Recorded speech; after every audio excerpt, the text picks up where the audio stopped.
Okay, so here we are back on board, and we've got some extra screws which we hope are going to be the right size. First of all, we had those which were too long. These ones were already on the boat, too short, and now we hope we've got in between over here. So I'm going to give that a try in a minute. Also, we bought some very nice quality melamine mugs, nice sturdy mugs with rubber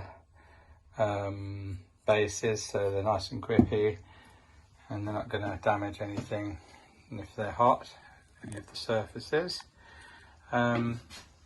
Here we bought a new fire extinguisher because by the sounds of it they don't charge them anymore unless they're the really big ones. So I bought this one here, and that one we'll probably put in its place.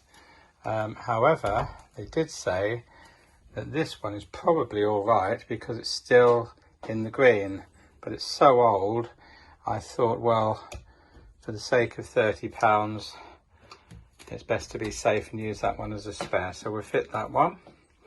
Over here we've been to another shop, a marine place that sells a lot of electrical equipment. We managed to get a switch for the new electric pump we're going to fit, and this is called a momentary switch, meaning it's sprung, so it's on off, but it's only sprung and it releases, so that's perfect. The other advantage of this is it's waterproof, and consequently being a marine waterproof plug, it wasn't overly cheap at around £18 for that, but we need the right thing for the job, and I'll cut a nice square in there, slot that in, and then we'll just be able to push the button and that should be lovely.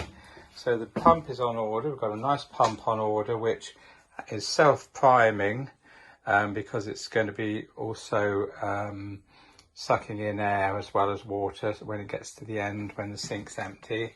And excuse me, it's clog free. However, I thought, be on the safe side with washing up. We've got this inline Jabsco filter, so you just unscrew the top. It's got gauze filter inside and take anything out, so that will be in line, so we'll do that. Moving up to the forecastle, we've got everything ready for anti-fouling now. We've got some brushes, some nice gloves here, flexible gloves, and mini rollers and large rollers, and a few trays, and there's the handles for those. Also taken the precaution to get some more heavy duty grade sandpaper, because when we do that filling job down below on the front of the keel and the rudder bracket, it really needs to be keyed properly so that it's going to adhere, and then we'll just use the 2 grades of smoothing sandpaper just to get a nice finish before anti-fouling. Over here we've got the anti-foul, which was recommended to us by the Chandlers. It's called Sea Jet self-polishing anti-fouling, and for sailing boats it has to be self-eroding, of course, so this particular one we need is called Shogun, as opposed to Cruiser, which is a hard anti-foul for boats going around 30 plus knots. So we've got that. The spots on the top indicate they're a different colour, but in fact they're both the same. They're both that bright red, so that's good.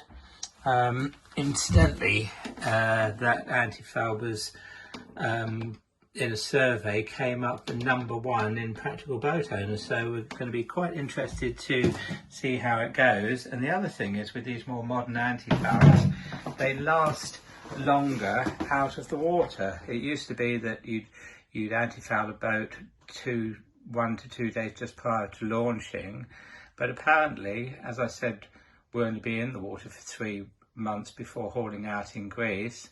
He said actually it's good for out of the water for up to 8 months, so that's going to be interesting to see. Although although it's hot, but fortunately for us, we're going to be leaving her through the winter, so it's quite wet and cold, from October through to April, so it may well be that we put it back in the water without needing to anti-foul, but obviously I'll update you on that in due course when I snorkel under there. I hope I won't also be taking a scraper with me to scrape off the weeds. So that's where we're at today, and we've got a nice watering can over there, because it's always good to have spare water.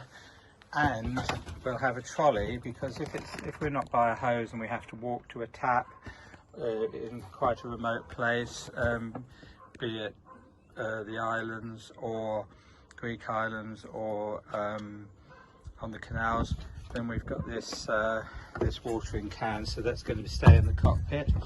And why has it got two screw caps, you may wonder, as I did, but just trying to do this with one hand.